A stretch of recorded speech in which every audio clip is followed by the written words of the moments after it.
वारकरी संप्रदायाचे हरिभक्त परायण संजय महाराज कडोळे यांचे दुघोरा येथे व्याख्यान. पुरुषोत्तम मासानिमित्त दुघोरा येथे अखंड हरिनाम सप्ताह.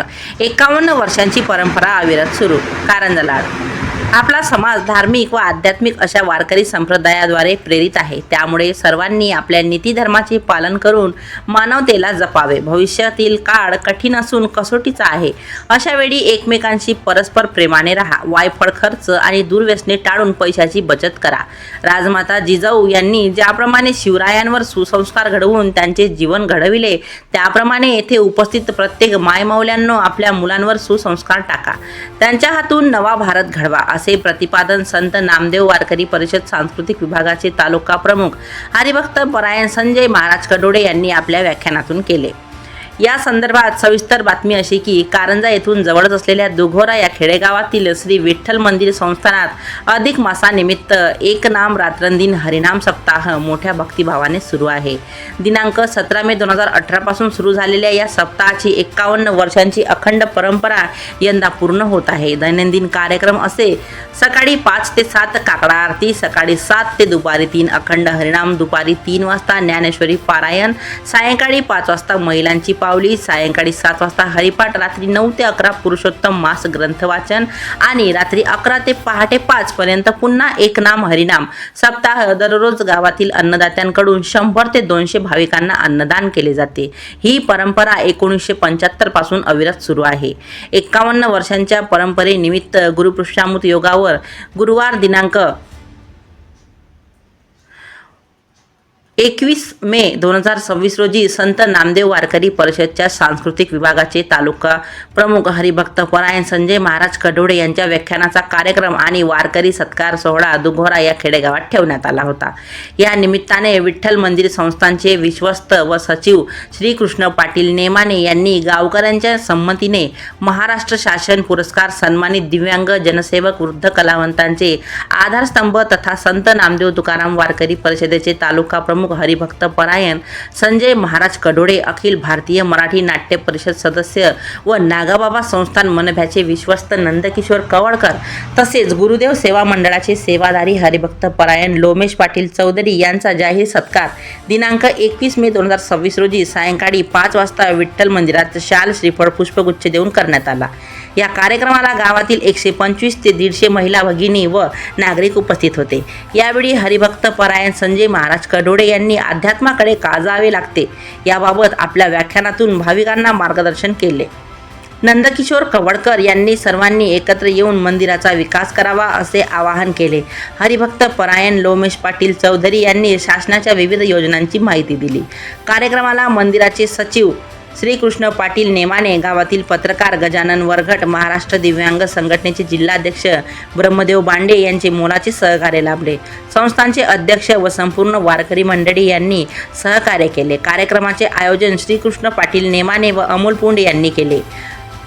भजनी मंडळाचे रामेश्वर बबन पुंड, गुरुदेव विठ्ठल मंदिर भजनी मंडळातील सुखदेव तुरक, नामदेवराव गुल्लाने, बाळकृष्ण गुल्लाने, देवानंद सिंग, माजी सरपंच चिंतामण पाटील बांडे, ओंकार पंडित तसेच महिला भगिनी रेखा काळबांडे, स्वाती पुंड, ललिता पुंड, रत्नकला मानके, अंबिका पंडित, कविता सिंग, बेबी सिंग, माधुरी कोनले, अर्चना बांडे, सुनंदा बांडे, मंदाबाई नेमाने, गावातील अनेक महिला मंडळी उपस्थित होत्या, अशी माहिती ग्रामीण पत्रकार ब्रह्मदेव बांडे यांनी प्रसिद्धीकरिता दिली आहे. Maharashtra news 24 live update. त्याला प्रतिबंध घातला आणि आता निवडणुका संपल्या. तिजोरी पूर्ण खाली झाली आणि तिजोरी खाली झाल्यानंतर फटाफट आता जो देश स्वतःला महासत्ता समजत होता अमेरिका, तो आज धिक्कारबोट झालेला आहे. आपण तर काहीच नाही. परंतु आपल्या देशामध्ये आहे काय? तर आपल्या देशामध्ये राम आहे, आपल्या देशामध्ये लक्ष्मण आहे, आपल्या देशामध्ये पांडुरंग आहे, आपल्या देशामध्ये अंबाबाई आहे, पाऊरगडला रेणुका आहे, वणीगडाला सप्तशृंगी आहे, तुळजापूरला आई भवानी आहे. आणि ह्या परमात्म्याचा हा देश असल्यामुळं आपण आजही ताट पाण्याने या ठिकाणी जगत आहोत, जिवंत आहोत. हे याच्यामधलं मर्म आहे. तर हे जर टिकवायचं तुम्हाला असेल तर याच्याकरिता काय करावं लागते? काय करावं लागते महाराज? याच्याकरिता आपल्या घरामध्ये संस्कार पाहिजे. ज्या घरामध्ये संस्कार असतील ज्या घराचा संस्कार म्हणजे पाया, ज्या घराचा पाया मजबूत असेल त्या घराचं छत, त्या घराच्या भिंती मजबूत राहतात. पण आम्ही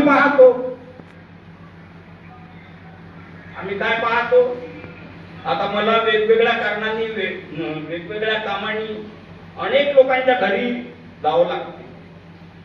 खेड्यामध्ये आज संस्कृती जिवंत आहे, खेड्यामध्ये आज माणुसकी जिवंत आहे. शहरामध्ये माणुसकी पूर्ण नष्ट झालेली आहे. तुम्ही जर एखाद्या कॉलनीमध्ये जाल, कॉलनीचं उदाहरण तर दूर गेलं, आता फ्लॅट सिस्टीम आलेली आहे, बिल्डिंग. तर आज छत्रपती शिवाजी महाराजांचा जन्म झाला असता काय? कधीतरी विचार करावा हो इतिहासात टाका.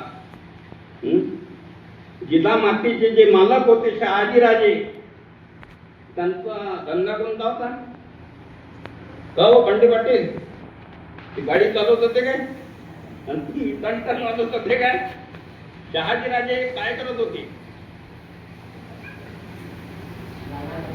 शहाजीराजे म्हणजे छत्रपती शिवरायांचे वडील, ते त्या आदिलशहाचे चाकर होते. त्यांच्याकडे नोकरी करत होते कोण? शहाजीराजे, मुसलमानाचे चाकर. त्याची नोकरी ते करत होते आणि इकडे आपली जिजामाता आपलं घर सांभाळत होती. त्यावेळेस जिजामातेला काळजी पडली की आपल्या माणसांचं कसं होईल, आपल्या गावाचं कसं होईल, आपल्या राज्याचं कसं होईल. आणि म्हणून त्या मायमाऊलीनं डोकं चालवलं त्यावेळेस आणि त्या तुळजापूरच्या आई भवानीला, शिंगणापूरच्या महादेवाला साकडं घातलं की धनधन महादेवा, धनधन सदाशिवा, माझ्या पोटी असा पुत्र दे की ज्यानं या स्वराज्याचा झेंडा हा गगनामध्ये फडकवला पाहिजे. हे विचार त्या जिजामातेला केव्हा सुचले? तर ज्या वेळेस ती गरोदर होती. ती गरोदर असताना विचार कोणता करत होती? स्वराज्याचा, आपल्या माणसांचा. आणि आजची गरोदर बाई कोणता विचार करते? टीव्ही लावण्याचा, चित्रपट पाहण्याचा. त्या बाळावर कोणते संस्कार होतील रजू?